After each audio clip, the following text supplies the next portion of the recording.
Next हम लोग start करेंगे sample paper 2 section B ICSE model 2। Okay, question number 4 देखिए, इसमें क्या गिवन है। A vibrating tuning fork is placed over the mouth of a burette filled with water. Okay, the tap of burette is opened and the water level gradually start falling.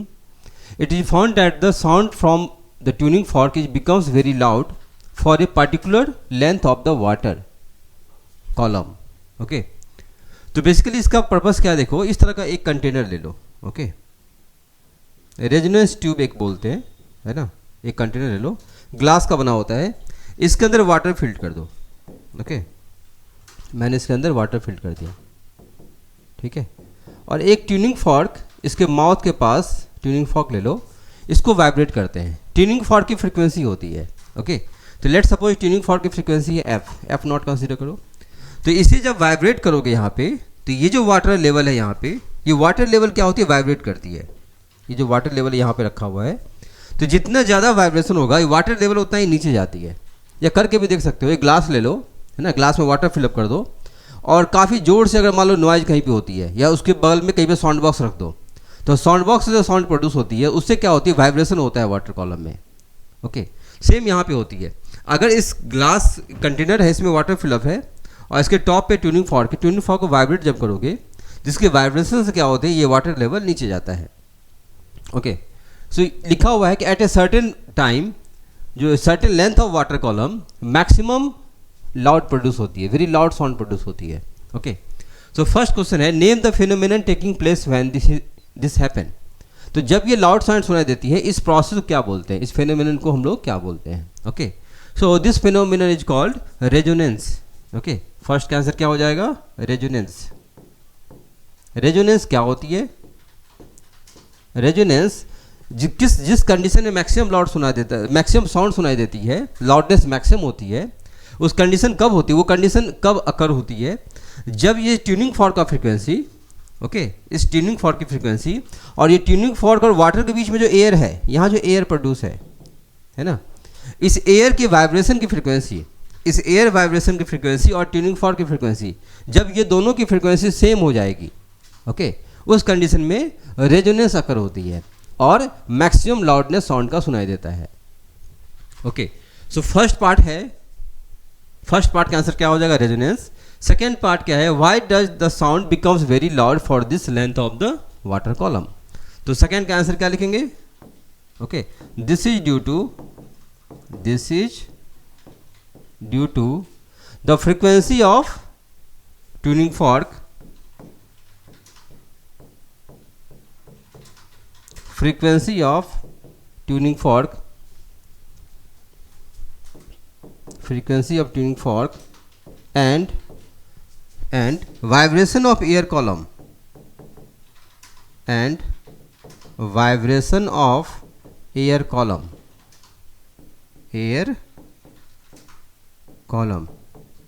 is same। Okay, tuning fork की frequency और air column की frequency क्या हो जाती है, same हो जाती है। Okay, means the frequency of tuning fork, okay, is equal to frequency of air column. Okay, इस प्रोसेस को क्या बोलते हैं, this process is called resonance. ये क्या कहलाता है, रेजोनेंस।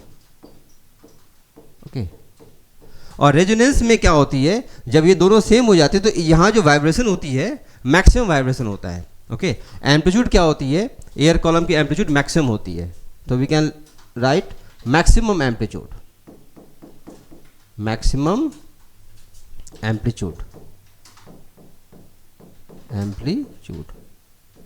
और जो लाउडनेस होती है, साउंड की लाउडनेस, वो किस पे डिपेंड करता है, साउंड की लाउडनेस एम्पलीट्यूड पे डिपेंड करती है। Okay, so loudness of sound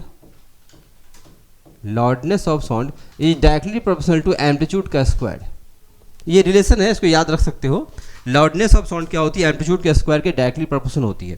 तो at this condition, resonance condition, maximum vibration होता है, एम्पलीट्यूड क्या होती है, मैक्सिमम होती है। अगर एम्पलीट्यूड मैक्सिमम होगा तो लाउडनेस क्या होती है, मैक्सिमम होती है। इसीलिए हमें वेरी लाउड साउंड हमें सुनाई देता है। आया रीजन समझ में। नेक्स्ट हम लोग देखते हैं 4 का second part, define power of a lens.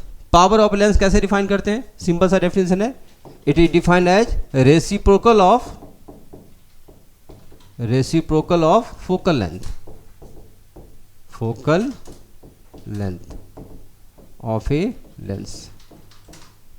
Lens के फोकल लेंथ पे डिपेंड करती है। ओके, लेंस के फोकल लेंथ का रेसिप्रोकल क्या कहलाता है? पावर कहलाता है। ओके, पावर कैसे लिखते हैं? पी से, पी को कैसे लिखेंगे? 1 bye focal length. Okay, focal length किस में? मीटर में लिखना है। ओके, अगर मान लो फोकल लेंथ हमें सेंटीमीटर में गिवन है तो कैसे लिखोगे? 100 upon focal length in centimetre. This is the power of a lens. इसकी एसआई यूनिट क्या होती है? ये सब जानते होगे, ऑलरेडी पढ़ चुके हो। एसआई यूनिट क्या होता है? Diopter. Okay, next part, a child is using a spectacle with power of a lens is -2.5D। Okay, what is the mean of the negative sign? Negative sign का मतलब क्या है? ओके, पावर दिया हुआ है -2.5D, power equal to -2.5D। Okay, तो focal length क्या होती है? 1/p, है ना। 1/p का मतलब अगर पावर निगेटिव है तो फोकल लेंथ भी क्या होगा? निगेटिव। यस और नो? अगर ये टर्म आपका निगेटिव है, इसका मतलब फोकल लेंथ भी क्या होगा? निगेटिव। ओके, तो हमारे पास दो लेंस हैं, concave lens and convex lens. Okay, तो किस लेंस की फोकल लेंथ निगेटिव होती है? Okay, concave lens and convex lens, किस लेंथ की फोकल लेंथ निगेटिव होती है? फोकल लेंथ हमें निगेटिव चाहिए। ओके, सो कॉन्वेक्स लेंस की फोकल लेंथ क्या होती है? फोकल लेंथ क्या होती है इसकी? पॉजिटिव। ओके, कॉनकेव लेंस की फोकल लेंथ क्या होती है? इसकी फोकल लेंथ क्या होती है? नेगेटिव। ओके, तो नेगेटिव साइन का मतलब क्या है? नेगेटिव साइन का मतलब है वो जो उसका लेंस बना हुआ है, वो जो लेंस किसका बना हुआ है? जो स्पेक्टिकल बना हुआ है किसका बना हुआ है? कॉनकेव लेंस का बना हुआ है। ओके, तो negative sign means glass. Okay, eye glass, we can say eye glass is made up of क्या? Concave lens. क्लियर है? Now C the next part, find the focal length of lens use. Okay, अब जो lens use किया उसकी focal length क्या होगी? तो अभी जस्ट मैंने बताया focal length equal to 1/p। Okay, ये p कब लेंगे? अगर मीटर में दिया रहेगा। ओके, अगर सेंटीमीटर में दिया रहेगा तो हम लोग कैसे लिखते हैं? 100 अपॉन, और इसको ऐसे लिखो, power equal to 1/f in metre और 100 अपॉन f इन सेंटीमीटर। तो पावर क्या गिवन है? प्रीवियस स्लाइड में देखो, पावर की वैल्यू -2.5D। ओके, तो दिस इज -2.5D, तो -2.5D। ओके, सो मीटर में ले लो, कोई प्रॉब्लम नहीं है। 1/f इन मीटर, तो फोकल लेंथ कितना आएगा? 1/-2.5। ओके, सो ये मीटर में आएगी, इसको सेंटीमीटर में कन्वर्ट करना है तो 100 लिखो, 100/-2.5। ओके, तो क्या आएगा बताओ? डेसिमल हटाओ, इंटू 10, 25, 4 जा 100। ओके, तो -40 सेंटीमीटर। ओके, फोकल लेंथ कितनी आएगी? -40 centimetre. Next part, a ray of monochromatic light enters a liquid from air as shown in the figure. Copy the diagram and show the path of the ray of the light after it strike the mirror and re-enters the medium of air. तो देखो, light जो है air से जा रही है glass में, ठीक है, लिक्विड में जा रही है। तो एयर से लिक्विड में जाएगी तो क्या होगी? एयर कौन सा मीडियम है? Raider medium. ये कौन सा मीडियम है? Denser medium. तो लाइट बेंड करेगी टुवर्ड्स नॉर्मल। तो देखो ये 45 डिग्री है, ये बेंड करेगी this angle 30 degree, already given है क्वेश्चन में। अब आगे जाने के बाद यहाँ पे मिरर रखा हुआ है, प्लेन मिरर। तो प्लेन मिरर में क्या होता है? रिफ्लेक्शन होता है। यहाँ पे रिफ्रैक्शन है, मीडियम चेंज हो रही है। अब ये लाइट वाटर के लिक्विड के अंदर है और यहाँ पे मिरर है। तो लाइट जब इस मिरर पे आएगी, प्लेन मिरर पे, तो यहाँ पे क्या होगा? रिफ्लेक्शन। ओके, सो लाइट यहाँ से क्या होगी? रिफ्लेक्शन स्टार्ट होगा। लाइट यहाँ से जाएगी, फिर यहाँ पे reflection of light, incident light equal to reflected light, incident angle of incident equal to angle of reflection. कैसे निकालोगे? यहाँ पे एक नॉर्मल ड्रॉ कर दो, मैंने एक नॉर्मल ड्रॉ कर दिया। Okay, so this angle is how much? ये 30 डिग्री, ये एंगल कितना आएगा? This angle is also 30 degree. So इस पॉइंट पे देखो, एंगल ऑफ इंसिडेंट इस नॉर्मल के साथ क्या है? 30 डिग्री। तो ये भी एंगल क्या आएगा? 30 degree. Okay, reflected angle is also 30 degree, this angle is also 30 degree. Clear है? अब ये लाइट देखो लिक्विड से जाएगी फिर एयर में, ये रिफ्लेक्टेड लाइट है, तो लिक्विड जाएगी एयर में, तो फिर से यहाँ पर नॉर्मल ड्रॉ करो। ओके, अब लाइट कैसे जा रही है? Denser medium to rare medium. तो लाइट अगर डेंसर से रेयर में जाती है, लाइट क्या होती है? Bends away from normal. Okay, तो लाइट की ओरिजिनल डायरेक्शन ये था, this is the ordinary direction of light. Light क्या होगी? यहाँ से बेंड करेगी अवे फ्रॉम नॉर्मल, तो लाइट इधर चली जाएगी ऐसे। ओके, इसे हम लोग रिमूव कर देते हैं, ये वाला पोर्शन को। क्लियर है? सो ये एंगल अगर 30 डिग्री होगा तो ये एंगल कितना आएगा? Alternate opposite angle 30 degree.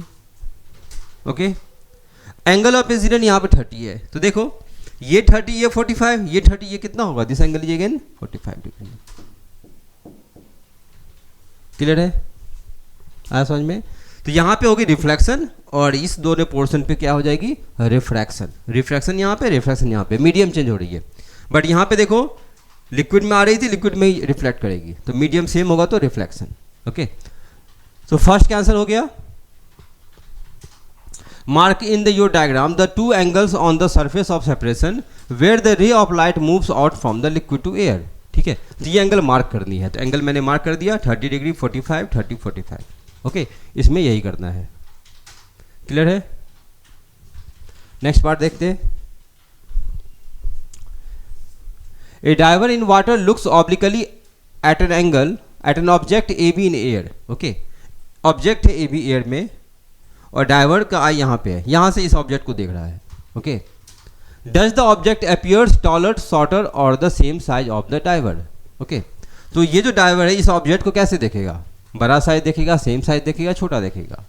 कैसे पता करेंगे? ओके, सो एयर से वाटर गिवन है, तो एयर कौन सा मीडियम है? रेयर। वाटर कौन सा मीडियम है? डेंसर। तो light goes from rare medium to denser medium, तो क्या होती है? Bends towards normal. ओके, तो यहाँ पे बनाओ, इस डायग्राम को हम कंसीडर करते हैं। पहले इसका रे डायग्राम देख लो, इससे आइडिया लगेगा कि ऑब्जेक्ट लार्जर दिखाई देगा, स्मॉलर दिखाई देगा, सेम साइज का दिखाई देगा। ओके, सो लाइट अगर रेयर मीडियम से डेंसर मीडियम जाती है, ये N1 और ये N2, तो लाइट क्या होगी? Bends towards normal. ओके, तो ये फर्स्ट लाइट कंसीडर करते हैं, इधर ये चलेगी। ओके, सिमिलरली यहाँ पे देखो मीडियम यहाँ भी चेंज होगा, ऐसे चली जाएगी। तो ये लाइट तो इधर मीट करने वाला है नहीं, लेकिन इस लाइट को अगर तुम पीछे एक्सटेंड करते हो, बैक साइड, ओके, इस लाइट को बैक साइड एक्सटेंड करते हैं ऐसे। ओके, इस लाइट को अगर बैक साइड एक्सटेंड करते हैं,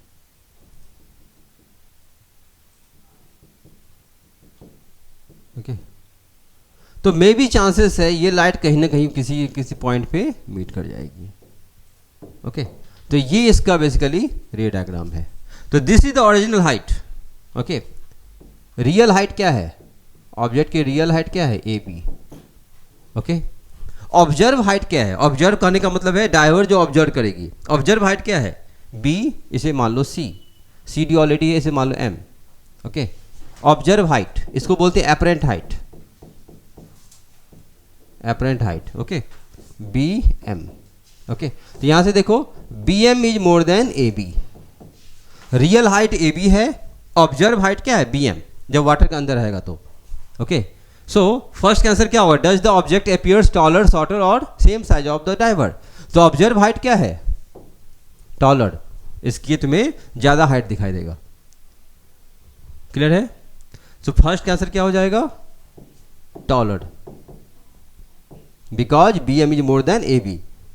Now the second part. So the path of the two ray AC and AD is starting from the tip of the object as it travel towards the diver in water and hence obtain the image of the object. Okay तो ये रे diagram already मैंने draw कर दिया है। तो image क्या बनेगी, this the B M is the image. Okay so B M is image height, ठीक है, और A B is the object height. Clear है। अगर इसका रिवर्स होता ओके तो उस कंडीशन में हाइट कम हो जाती। Now see the second part,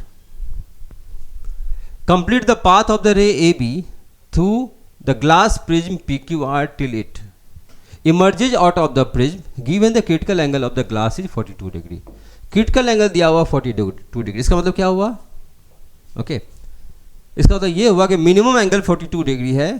इस एंगल पे क्या होगी, टी आई आर स्टार्ट होगा। इस एंगल से थोड़ा सा भी एंगल अगर इंक्रीज कर दोगे तो लाइट जिस मीडियम में जा रही थी उसी मीडियम में लाइट आ जाएगी। 42 डिग्री से अगर कम एंगल होगा तो टी आई आर नहीं आएगा। 42 डिग्री से अगर थोड़ा सा भी एंगल ज़्यादा आएगा, एंगल ऑफ इंसिडेंट, तो उस केस में टी आई आर हो जाएगी। टी आई आर का मतलब टोटल इंटरनल रिफ्लेक्शन। तो लाइट जिस मीडियम से जाएगी लाइट उसी मीडियम में रिटर्न बैक आ जाएगी। तो देखते हैं इस क्वेश्चन में कैसे करना है।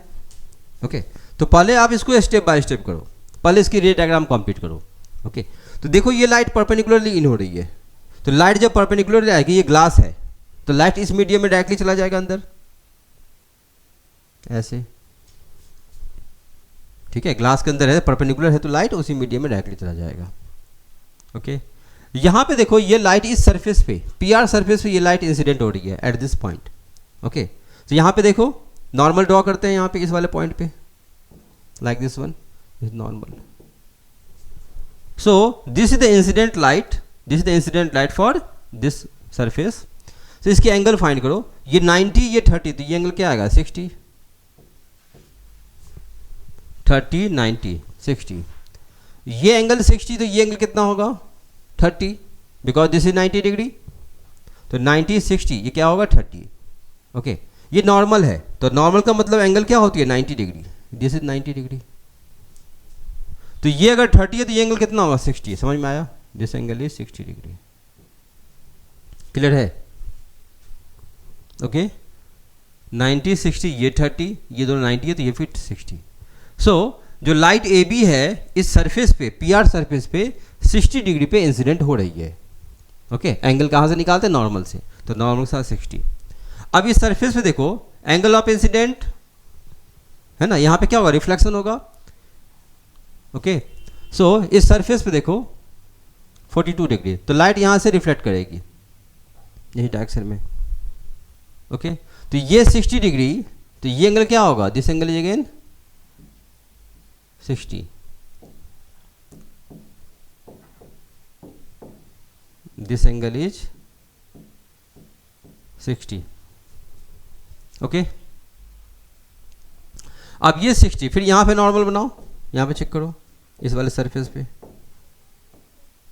ओके सो ये 60 इसका एंगल ऑफ इंसिडेंट, ये एंगल देखो कितना होगा, ये 60। ओके सो ये 90 ये 30, ये एंगल कितना होगा 60, ठीक है, दिस एंगल इज 60।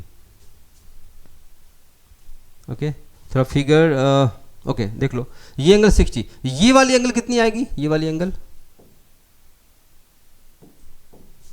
ये वाली एंगल, ये अगर 60 है, ध्यान से देखना, ये एंगल अगर 60 है ओके तो ये एंगल कितना आएगा 120,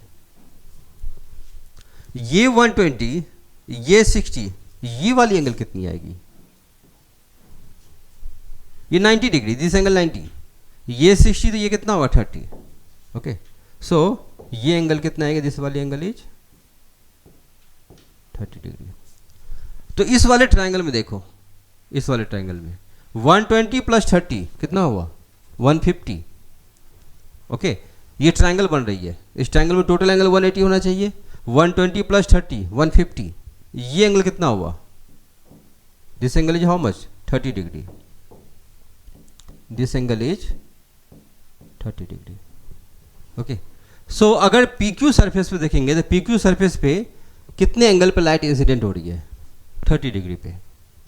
ओके तो लाइट यहां पे 30 डिग्री पे इंसिडेंट होगी, तो या इस सरफेस पे क्या होगा, पी क्यू सरफेस पे एंगल ऑफ इंसिडेंट देखो क्रिटिकल एंगल 42 डिग्री है। क्रिटिकल एंगल क्या है? 42 डिग्री। सो अगर एंगल ऑफ इंसिडेंट 42 डिग्री से कम होगा तो TIR नहीं होगी। तो इस पॉइंट पे अगर देखो, इस वाले सरफेस पे एंगल ऑफ इंसिडेंट क्या है? 30 डिग्री है ना। तो यहाँ पे TIR नहीं होगी। TIR नहीं होगी मतलब लाइट एक मीडियम से दूसरे मीडियम में चली जाएगी। तो लाइट यहाँ से क्या होगा? लाइट इस मीडियम से, ग्लास से लाइट एयर में जाएगी। ओके, ग्लास से लाइट कहाँ पे जाएगी? एयर में। तो लाइट कहाँ से? डेंसर मीडियम से जा रही है रेडर मीडियम में, तो light bends away from normal. Okay, तो लाइट का डायरेक्शन ये था, लाइट ऐसे चले जाएगी। Okay, this is emergent light. Okay, अच्छा इस पॉइंट पे बताओ, इस पॉइंट पर लाइट इसी डायरेक्शन में क्यों गया? ये ग्लास है, अगर इस पॉइंट पर अगर आप देखोगे, इस वाले पॉइंट पे, एम वाले पॉइंट पे, है ना, एम पॉइंट पर लाइट जब आ रही थी तो लाइट ग्लास के अंदर ही लाइट क्यों चलेगी? लाइट इससे बाहर क्यों नहीं गई? इसका रीजन क्या है? इसका रीजन ये है कि इस एम पॉइंट पर अगर देखो कि इंसिडेंट एंगल कितना है एम पॉइंट के लिए, देखो ओनली फॉर एम पॉइंट, ये एंगल ऑफ इंसिडेंट कितना है? 60 डिग्री। ओके, क्रिटिकल एंगल क्या दिया हुआ है? 42 डिग्री। सो एम पॉइंट पे एंगल ऑफ इंसिडेंट क्या है? 60 degree, and that 60 degree is at point M. Okay, angle of incident is 60 degree which is more than 42 degree, critical angle से ज़्यादा है। इसीलिए यहाँ पे क्या होगा? TIR occurs. यहाँ पे क्या होगी? टोटल इंटरनल रिफ्लेक्शन होगा। इसीलिए क्या होगा? लाइट ग्लास में जा रही थी, लाइट ग्लास मीडियम में ही जाएगा। आफ्टर रिफ्लेक्शन यहाँ पे रिफ्लेक्शन हो जाएगी, ग्लास में जा रही थी, ग्लास में चली जाएगी। बट अगर P पॉइंट पे देख रहे हैं हम लोग, तो P पॉइंट पे, at point P, okay, P point पे क्या होगा? एंगल ऑफ इंसिडेंट क्या है? 30 डिग्री। यहाँ पे लिखो, angle of incident is 30 degree which is less than 42 degree, critical angle से कम है। इसीलिए यहाँ पे TIR नहीं होगा। Okay, so no TIR occurs.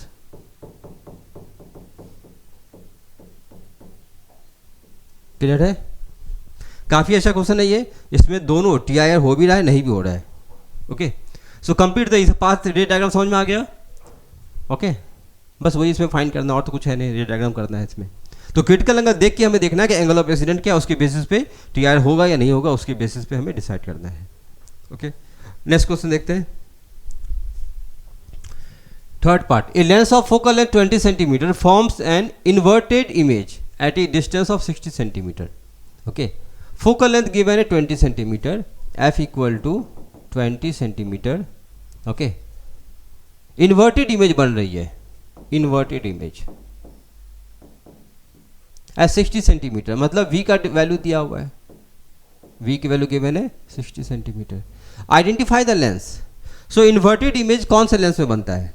हमारे पास दो लेंस है, concave lens and convex lens. Okay, so concave lens और कॉन्वेक्स लेंस।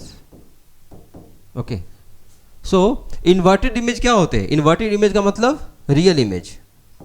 इन्वर्टेड इमेज क्या होती है? रियल। ओके, तो रियल इमेज किस में फाइंड होता है?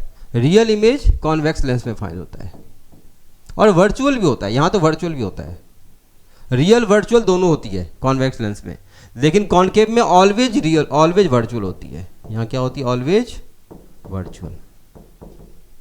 ओके, तो ये तो पॉसिबल है ही नहीं, क्योंकि यहाँ पे रियल इमेज चाहिए। रियल इमेज किस में पॉसिबल है? कॉन्वेक्स में। तो फर्स्ट पार्ट का आंसर क्या होगा? फर्स्ट पार्ट का आंसर क्या होगा? Convex lens. Now see the second part, calculate, sorry, how far is the lens present in front of the object. How far, lens कहाँ पे प्रेजेंट है, इसका मतलब क्या निकालनी है हमें? यू निकालनी है। तो यू कैसे निकालोगे? Lens formula. Okay, so what is the lens formula? 1/f equal to 1/v minus 1/u।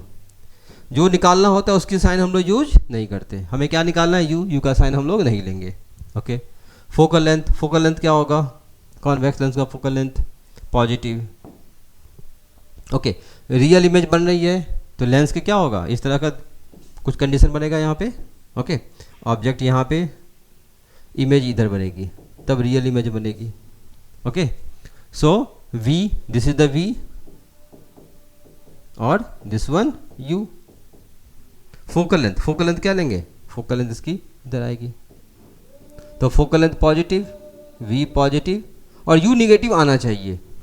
Okay you negative होनी चाहिए, लेकिन हम लोग यू का साइन नेगेटिव नहीं लेंगे, वो तुमको ऑटोमेटिकली नेगेटिव साइन आ जाएगा। तो साइन किसका लेना है? जो गिवन है। क्या क्या गिवन है? Focal length and V. तो वी का साइन क्या लेंगे? प्लस, फोकल लेंथ का साइन क्या लेंगे? प्लस। सॉल्व करो। एफ की sign +20 equal to 1/v +60 -1/u। Okay, so 1/u निकालनी है तो इसे आप इधर ले जाओ। ओके, सॉल्व करते हैं। 1/u इक्वल टू, और इसे इधर ले जाओ, 1/60 -1/20। इसकी एलसीएम कितनी आएगी? 60। 1 - 3 -2/60, -2/60 means 1/30 with minus sign. Okay, so u कितना आएगा? u equal to -30 centimetre. तो ऑब्जेक्ट कहाँ पुट करोगे? लेंस के लेफ्ट हैंड साइड, और डिस्टेंस क्या लेंगे? 30 सेंटीमीटर। बी का answer. Now C the third part, calculate the magnification of the image. Magnification, तो मैग्निफिकेशन कैसे निकालते हैं? मैग्निफिकेशन सी पार्ट यहाँ कर रहे हैं। मैग्निफिकेशन का फॉर्मूला क्या होती है लेंस में, बताओ? Magnification v/u। Okay, so what is the v? +60। What is the u? -30। कितना होगा? -2। Okay, magnification is negative. Now C the next question, 6 का first question. From the diagram given below answer the question that follow. First part है, what kind of pulley are A and B? A और B किस type की pulley है? क्या बताओगे? देखो, B pulley fixed है यहाँ पे, है ना, इसके थ्रू बी पुल्ली क्या है? फिक्स्ड है। तो बी पुल्ली के बारे में क्या बताओगे? B fix pulley. ए पुल्ली फिक्स नहीं है, ए पुल्ली है, ये दोनों स्ट्रिंग के इन बिटवीन है। ओके, सो अगर ये स्ट्रिंग, सपोज सोचो, अगर ये स्ट्रिंग यहाँ पे रिलीज होगी तो ये स्ट्रिंग नीचे जाएगा, ये पुल्ली नीचे जाएगी। और अगर ऐसा हो सकती है, अगर ज़्यादा स्ट्रेस लगाओगे तो ये पुल्ली, ये स्ट्रिंग ऊपर जाएगी। ये स्ट्रिंग अगर ऊपर जाएगी तो ये पुल्ली भी ऊपर शिफ्ट करेगा। Okay, so A is the movable pulley and B is the fixed pulley. Okay, A कौन सा पुल्ली है? Movable pulley. तो फर्स्ट का आंसर कैसे लिखेंगे? ए इज मूवेबल और B is fixed pulley. Okay, now C the B part. State the purpose of pulley B. B pulley का क्या पर्पस है? बी पुल्ली का पर्पस ये है कि जब बी पुल्ली पे देखो, यहाँ पे सी लिखा हुआ है, मतलब यहाँ पे आप एक्सटर्नल फोर्स लगा सकते हो। जब आप इस पे एक्सटर्नल फोर्स नीचे की ओर लगाओगे, ओके, मतलब आप इस पे क्या अप्लाई करेंगे? थ्रस्ट अप्लाई करेंगे, फोर्स अप्लाई करेंगे, एक्सटर्नल फोर्स अप्लाई करेंगे। तो जब सी पॉइंट पे नीचे की ओर फोर्स लगाओगे, सो ये पुल्ली ऊपर जाएगी और ये ब्लॉक भी, ये जो ब्लॉक रखा हुआ है, ये भी ऊपर की ओर मूव करेगी। ओके, तो purpose of pulley B is to apply the thrust. Okay, the direction of thrust we can calculate with the help of pulley. Okay, so क्या लिखेंगे हम लोग? We have to find direction of thrust, direction of thrust, direction of thrust.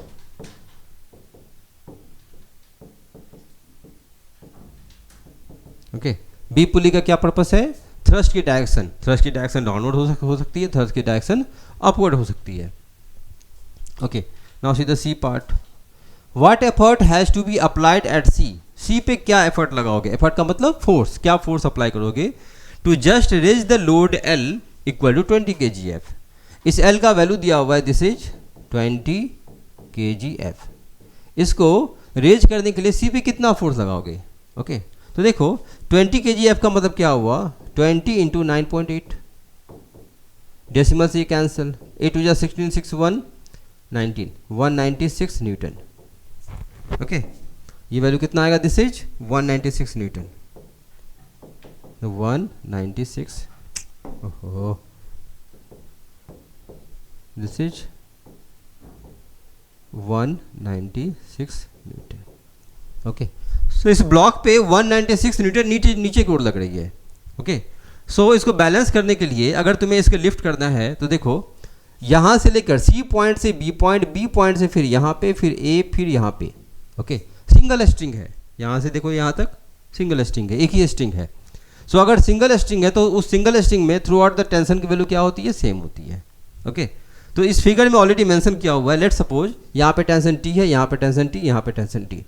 तो यहाँ पे देखो इस pulley पे कितना फोर्स लग रहा है, टी इधर टी इधर, अपवर्ड कितना फोर्स लग रहा है 2t, और इसका 196 न्यूटन किधर लगेगा, डाउनवर्ड, इसका वेट जो mg है डाउनवर्ड। ओके सो कितना फोर्स अप्लाई करेंगे इसको रेज करने के लिए, मिनिमम कितना फोर्स अप्लाई करोगे, तो लेट सपोज फोर्स अप्लाई यहाँ पे F। ओके तो ये F किसके बराबर है, T के बराबर है। तो इस पुल्ली पे अगर इसको रेज करनी है, इसका मतलब this value T plus T that is 2T must be more than mg।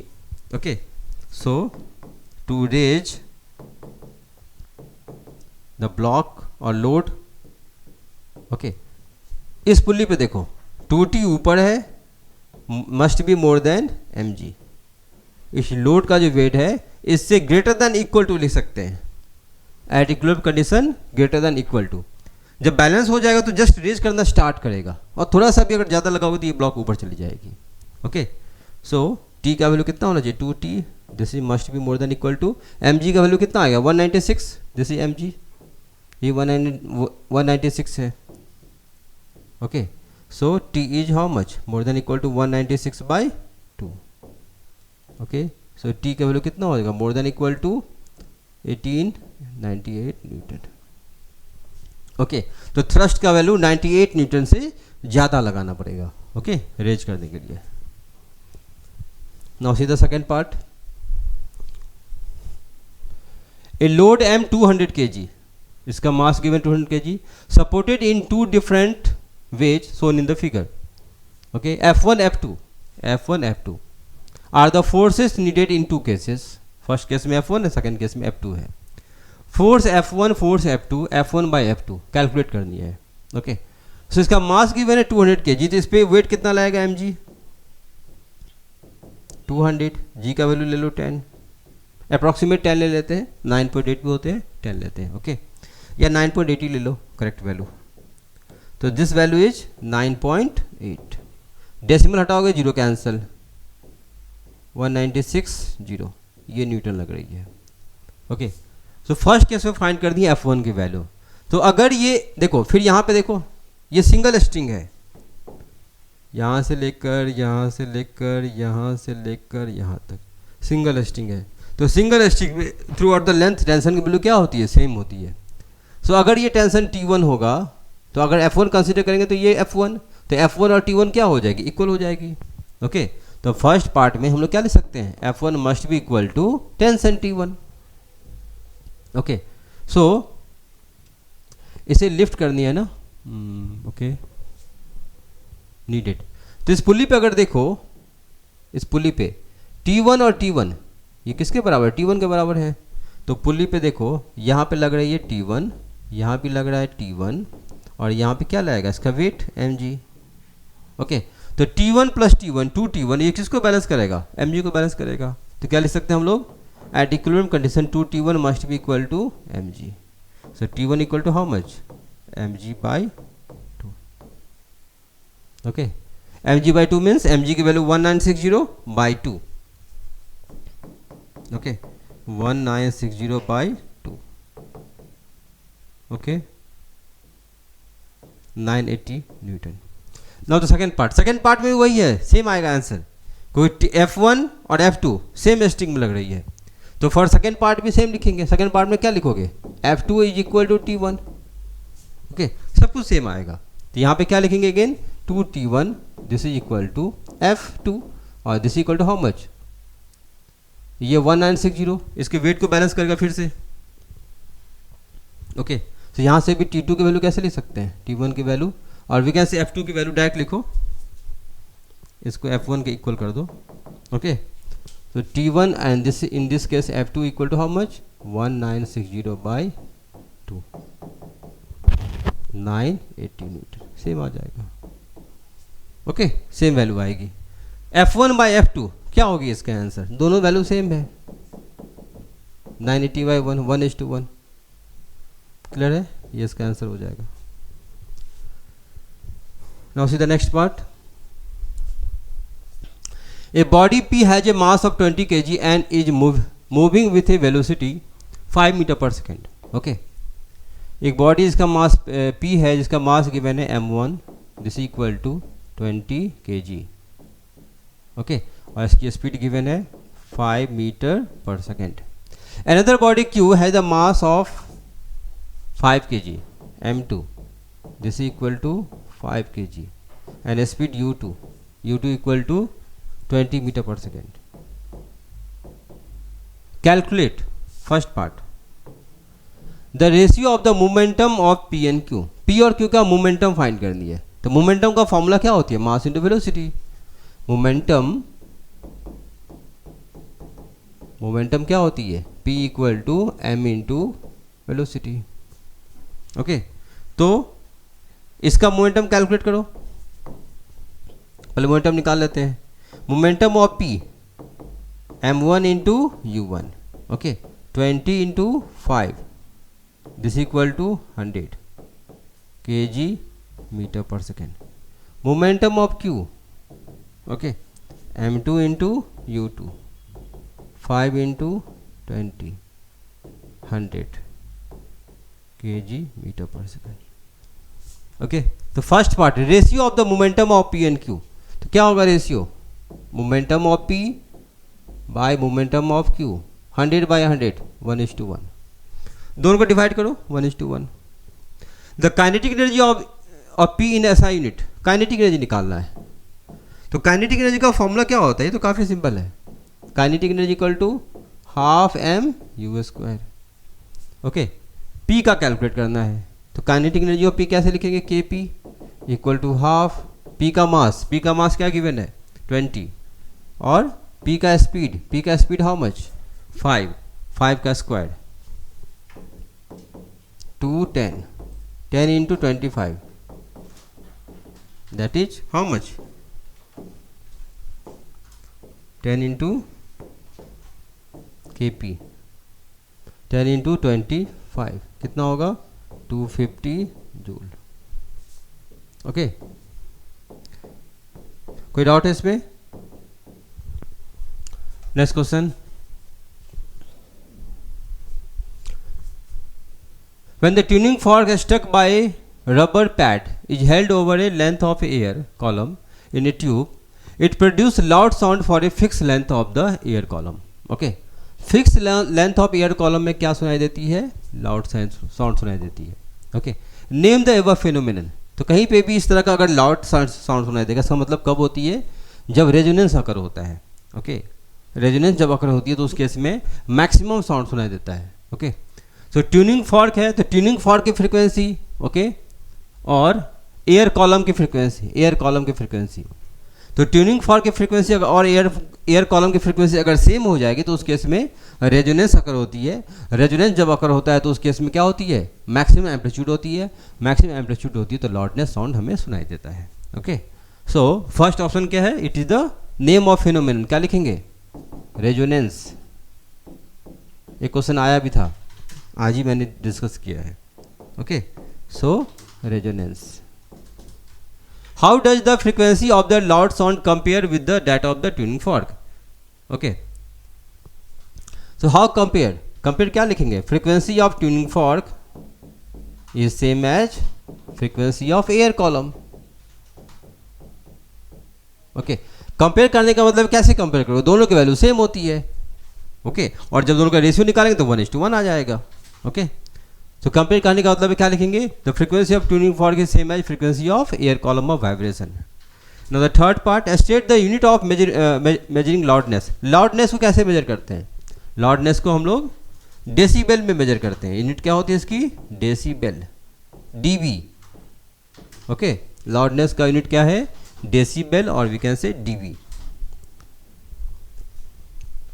What is a ohmic resistor? Ohmic resistor क्या? What is an ohmic resistor? Ohmic resistor वो होती है जो ओम्स लॉ को फॉलो करती है। ओके, ओम्स लॉ क्या है? V equal to IR, voltage proportional to current.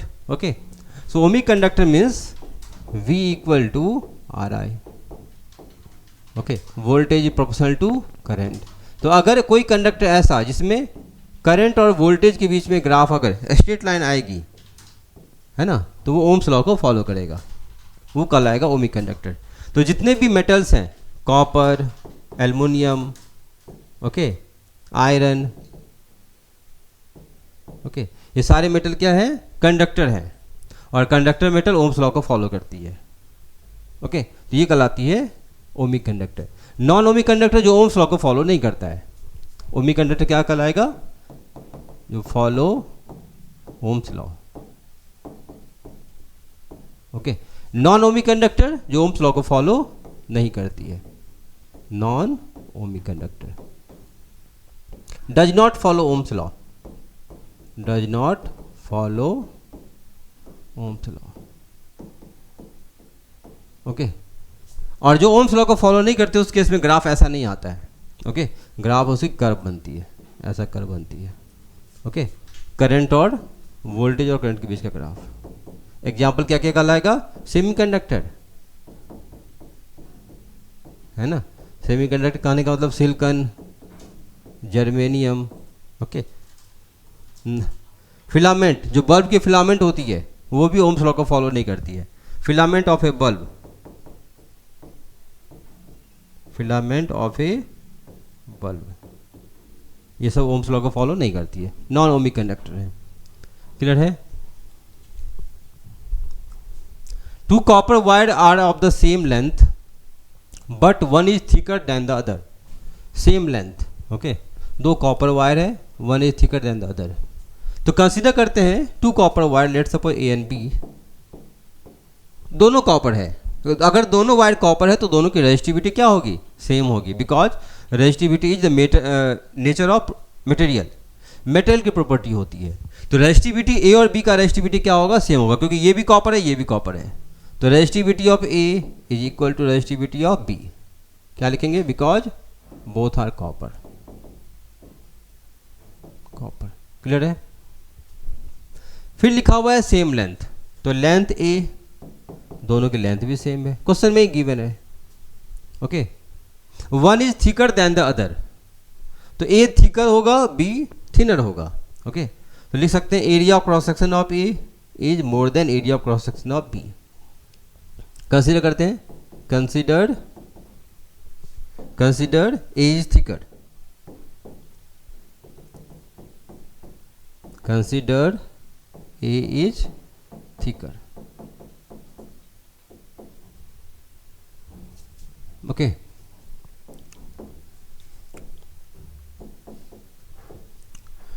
Which wire will have the more resistance. अब क्वेश्चन पे आते हैं, फर्स्ट पार्ट, कौन सी वायर जिसकी रेजिस्टेंस ज़्यादा होगी। तो रेजिस्टेंस का फॉर्मूला क्या होता है, R equal to rho L by A. तो यहाँ से देखो मटेरियल सेम है, रो सेम है, लेंथ सेम दे दिया, तो रेजिस्टेंस किस पे डिपेंड करेगा, एरिया पे। Resistance inversely proportional to area, है ना। जो थिकर वायर होगा उसकी एरिया ऑफ क्रॉस सेक्शन ज़्यादा होगी तो उसकी रेजिस्टेंस कम होगी, है ना। तो क्या लिखेंगे, area is more than this one, तो resistance of A is less than resistance of B. Okay, first wire की रेजिस्टेंस क्या होगी, कम होगी, सेकेंड वायर की रेजिस्टेंस ज़्यादा होगी। जो थिकर वायर होगा उसकी रेजिस्टेंस कम होगी, जो थिनर वायर होगी उसकी रेजिस्टेंस ज़्यादा होगी। Which wire will have more specific resistance, यहाँ आप लिख सकते हैं thicker wire have less resistance. Okay, second part, which wire will have more specific resistance. Specific resistance तो मेटेरियल की प्रॉपर्टी है। Okay, it is the property of material, property of material. Okay, so दोनों copper है तो दोनों की specific resistance क्या होगी, सेम होगी। सो स्पेसिफिक रेजिस्टेंस क्या लिखेंगे, स्पेसिफिक रेजिस्टेंस, और इसे रेजिस्टिविटी बोलते हैं, रेजिस्टिविटी आर सेम, दोनों क्या होगी,